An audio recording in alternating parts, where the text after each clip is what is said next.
A disciplina abordada será Epístolas Paulinas, parte 9, primeira e segunda carta a Timóteo. O tema dessas cartas era a organização e administração de igrejas locais por parte de Timóteo. 1ª e 2ª Timóteo e Tito compreendem as chamadas epístolas pastorais, assim denominadas porque Paulo escreveu-as para jovens pastores que tinham responsabilidades pastorais e estavam incumbidos também de nomear pastores. Elas contêm instruções concernentes às responsabilidades administrativas de Timóteo e de Tito nas igrejas locais. Quem escreveu foi Paulo, e 1 Timóteo tem-se a melhor proposta de que foi escrita de Macedônia, e a segunda de quando estava preso em Roma, cerca de 60 depois de Cristo. Após a saudação 1 e 2, Paulo adverte a Timóteo quanto aos falsos mestres da lei que promovem controvérsias em vez de fazerem progredir o trabalho de Deus. Como te roguei para advertires a alguns que não ensinem outra doutrina. Versículo 3. Explica que a lei de Moisés é boa, usada legitimamente e aplicada aos infratores, aos ímpios e aos pecadores, e nunca aos justos. A lei não é feita para os justos, mas para os injustos e obstinados, para os ímpios e para os pecadores, para os profanos. Versículos 9 a 11.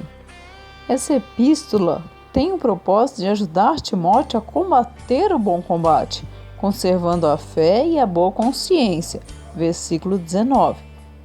Paulo insiste em que sejam feitas orações por todos, especialmente por aqueles em posição de autoridade, a fim de que promovam condições em que as pessoas possam chegar à salvação, pois o desejo de Deus é salvar todos os homens e levá-los ao conhecimento da verdade que consiste na existência de um só mediador e salvador, Jesus Cristo, homem. Do comentário sobre a oração feita com a atitude correta, Paulo passa para a maneira como as mulheres devem se vestir e viver. Estas devem ter trajes honestos, sem exageros, como é próprio da mulher salva. Não devem ser autoritárias, mas aprender com humildade, lembrando-se de que a sua transgressão se originou por um espírito de liderança. Será salva, no entanto, voltando à missão para a qual Deus a criara, dando à luz filhos, se permanecer com modéstia na fé, na caridade e na santificação. Versículo 15. Depois, analisa as qualificações que se deve buscar em bispos. 3, do 1 a 7, e diáconos. 3, 8, 10 a 13. Com um trecho curto sobre esposas de diáconos. 3, versículo 11. Paulo afirma ser legítimo o desejo de ser bispo, porém, insiste que tal homem deve ser analisado por um comportamento impecável na sociedade, na família e na igreja. Além disso, não poderia ser neófito, ou seja, um novo convertido. Deixa claro que o mau comportamento é a causa da derrota na própria fé. Os diáconos poderão alcançar boa posição, caso exerçam a piedade e não venham a ser reprovados. Há uma advertência adicional sobre os falsos mestres, 4, de 1 a 5, seguida de exortações para que Timóteo seja um bom servo de Cristo e não negligencie o dom que lhe fora dado quando recebeu imposição de mãos, 4, do 6 ao 16. Paulo diz que somente a escolha de homens fiéis e aprovados poderiam inibir o aparecimento de falsos ensinadores com doutrinas satânicas. Esses homens fiéis são aqueles que ensinam a verdade de Deus, rejeitam tudo que está fora da sã doutrina, exercitam-se em viver uma vida pura, trabalham, lutam e esperam em Deus a salvação de todos os homens fiéis. O bom ministro não só ensina, mas também ordena o cumprimento da sã doutrina. Manda estas coisas e ensina-as. Versículo 11. Medita nessas coisas, ocupando-te delas para que o teu aproveitamento seja manifesto a todos. Tem cuidado de ti mesmo e da doutrina. Persevera nessas coisas, porque fazendo isso te salvarás, tanto a ti mesmo como aos que te ouvem. Versículos 15 e 16. Paulo explica a Timóteo que, apesar da sua juventude, devia ser um exemplo a todos, tanto na palavra quanto no trato, no amor, na fé, etc. E que a persistência na leitura da exortação e no ensino deveriam prosseguir até a sua ida. Diz ainda, conforme lemos nos versículos 15 e 16, para que meditasse em seus ensinos e se ocupasse desses para ter um aproveitamento manifesto para todos. Paulo dá conselhos sobre como tratar os homens mais velhos, os mais novos, as mulheres mais velhas, as mais novas e as viúvas. Assim deveria tratar os membros em geral, aos velhos com mansidão e respeito, como se fosse o próprio pai, aos jovens como seus próprios irmãos, às anciãs como se for a sua própria mãe, às moças como irmãs com toda a pureza e às viúvas com honradez. Apesar do tratamento cordial, a palavra da verdade não poderia ser omitida quando necessária. Tanto o ancião quanto a anciã deveriam ser repreendidos, bem como os jovens, as jovens ou até mesmo as viúvas, e estas ainda deveria considerar aquelas que não tivessem nenhum parente para cuidar delas. Além do mais, a verdadeira viúva merecedora do auxílio era aquela que já estava com a idade avançada, mais de 60 anos, tivesse servido e reconhecido os presbíteros da igreja e sido mulher de um só marido. Paulo dá instruções especiais sobre os presbíteros, 5, do 17 a 20. A estes que tinham bom governo deveriam ser duplamente honrados, recebendo um salário digno para a alimentação da sua família. Deles não se devia aceitar nenhuma acusação, a não ser por 2 ou 3 testemunhas. Porém, se o caso fosse verídico, o mesmo deveria ser repreendido na frente de todos para temor da igreja. Não deixa também de dar instruções a Timóteo. Este deveria mostrar a pureza na sua conduta. O uso de um pouco de vinho no caso da doença não pode ou não deve ser interpretado como quebra de seu caráter moral. 5, versículo 2. Aos escravos diz para estimar a seus senhores por dignos de toda a honra, para que o nome de Deus e a doutrina não sejam rejeitados, e aos senhores crentes para não os desprezarem. Antes, devem ser tratados da melhor forma possível, pois participam da mesma fé. Nas exortações e conselhos gerais, a partir do versículo 3, Paulo diz que os que pregam outra doutrina e não a de Cristo, o Evangelho, são soberbos, inventam questões, provocam contendas entre os crentes mal estruturados e, consequentemente, desencadeiam invejas, disputas, blasfêmias e dúvidas. Pensavam que a pregação era uma profissão rendosa e daria oportunidade para o enriquecimento fácil. Entretanto, o apóstolo diz que não há razão para cobiçarmos a riqueza, visto não podemos levar coisa alguma deste mundo, tendo, porém, o sustento, e com que nos cobrirmos estejamos com isso satisfeitos. Versículo 8. O desejo desenfreado de adquirir riquezas é o início de todos os males humanos, e este levou muitos a sofrimentos terríveis. A conduta do homem de Deus é diferente. Ele desvia-se da avareza, segue a justiça, a fé, o amor e a paciência. Além do mais, batalha por causa da fé, conserva a salvação e o testemunho diante dos homens. Guarda todos os ensinos como tesouro precioso até o final da vinda de Jesus. A carta mostra muito mais interesse no caráter do ministro do que em suas atividades eclesiásticas. Uma parte interessante, sempre valiosa dessa carta é a maneira como Paulo se refere ao passado como meio de dar orientações para o futuro.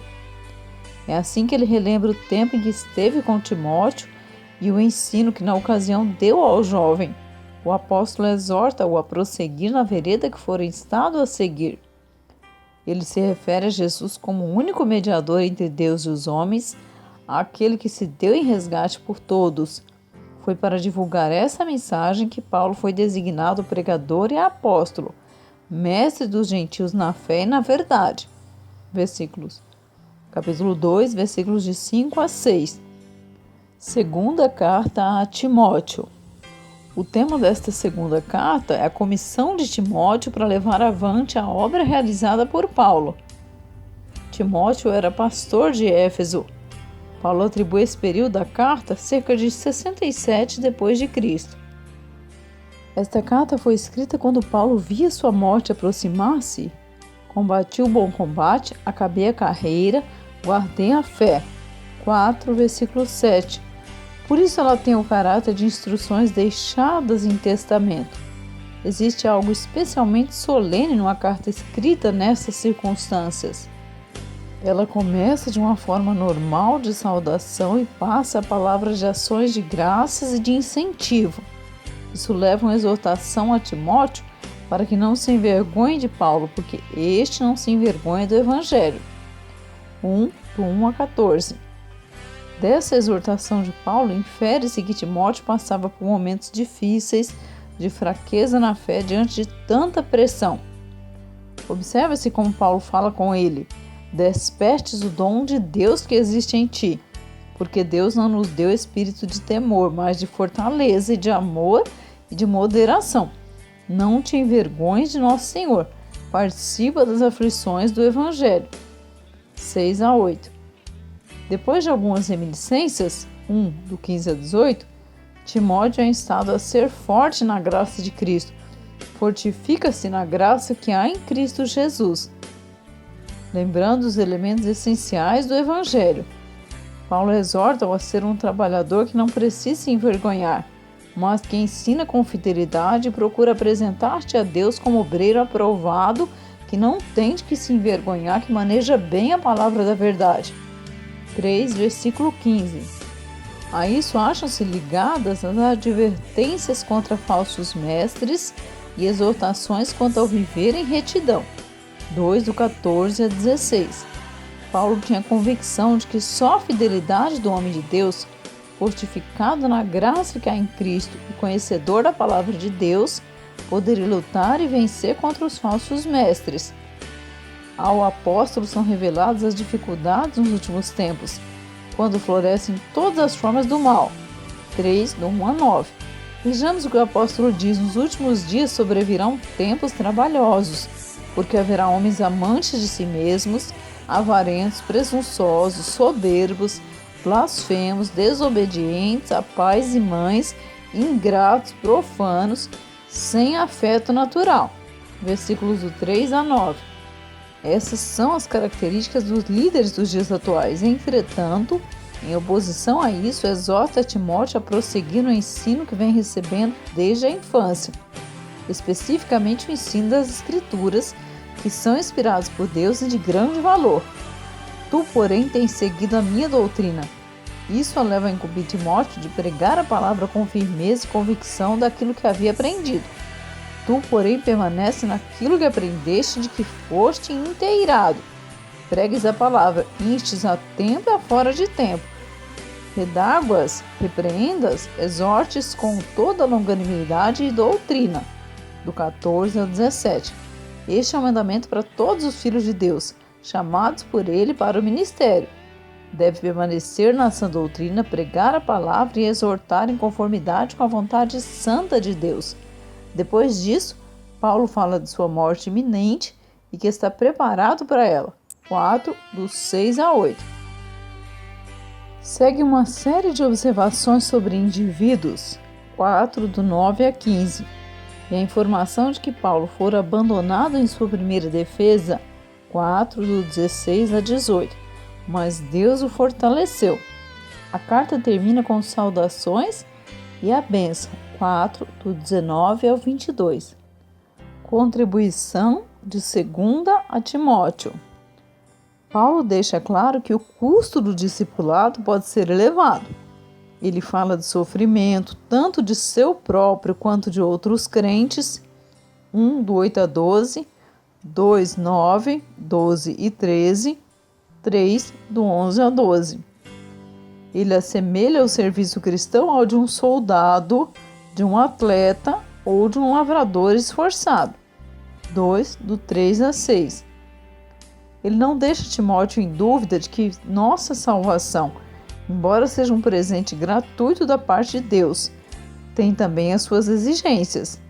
Ao vivenciar as implicações do Evangelho, o crente está indo rumo às dificuldades e há de se descobrir que o serviço cristão prestado ao Deus que enviou seu Filho para morrer na cruz tem o seu preço. Paulo utiliza a ilustração da variedade de utensílios numa grande casa, alguns valiosos, outros baratos, alguns usados para fins nobres e outros para fins comuns. O crente deve ter por objetivo estar preparado para fins nobres. 2, do 20 a 21. A purificação tem o seu preço. O cristão encontrará oposição às vezes da parte de pessoas que se declaram cristãs. Parte do valor dessa carta para nós é sua advertência contra aqueles que se desviam da verdade. 2, do 14 a 18. Isso é especialmente válido no que diz respeito aos últimos dias, quando haverá pessoas que terão aparência de piedade, mas negarão o poder da piedade. 3, do 1 a 5. Em conformidade a isso, Paulo insiste na importância da sã doutrina, que algumas pessoas rejeitarão essas, segundo as suas próprias cobiças, como que cercar-se-ão de mestres. 4, versículo 3. Paulo não está lutando pela lealdade a uma ortodoxia morta. Pelo contrário, ele insiste que Deus estabeleceu um firme fundamento que permanece. 2, versículo 19. Meus queridos, aqui nós concluímos a nossa parte 9 dessas epístolas paulinas, sendo a carta de Paulo a Timóteo, 1ª e 2ª Timóteo.